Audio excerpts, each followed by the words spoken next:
Now, the chairman of HM Revenue and Customs has apologised after a damning report by MPs found a raft of problems, including endemic delays in responding to inquiries. The Commons Treasury Committee said that poor performance risked undermining public confidence in the whole tax system. Asha Tana has the story. Gail Hall has had her hair and beauty salon for 7 years. This year she decided to file her tax return in instalments instead of a lump sum. But the difficulty she had getting her online code from Her Majesty's Revenue and Customs meant she was fined. So now she's hired an accountant to do her books.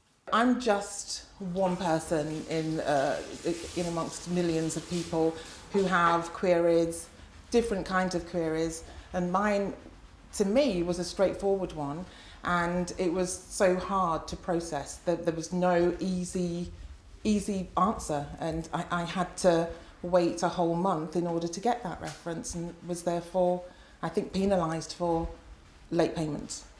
And her problem is not an isolated one. Today, HMRC publicly apologised to millions of taxpayers for its poor performance following a scathing report by the Treasury Select Committee. The report by MPs said public dissatisfaction risked undermining people's confidence in the tax system.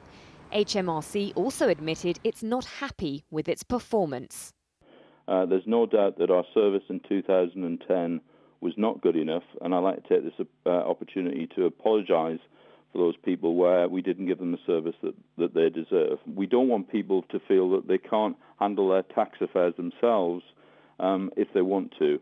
And I think the crucial thing is to ensure that when people are trying to get in touch with us, they can get through on the phone quickly, or if they're writing to us, they get a response back to us as quickly as possible.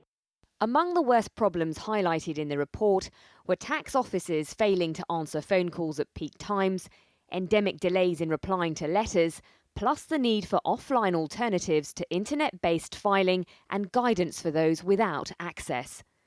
The MP's report blamed bad management, demoralised staff, excessive job cuts and increasingly complex tax laws for its poor level of service.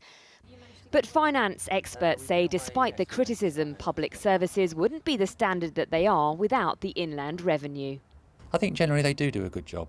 I think it supports the country, enables us, the taxpayers, because I'm a taxpayer too, to know that we're being run properly. This is not the first time HMRC has faced criticism.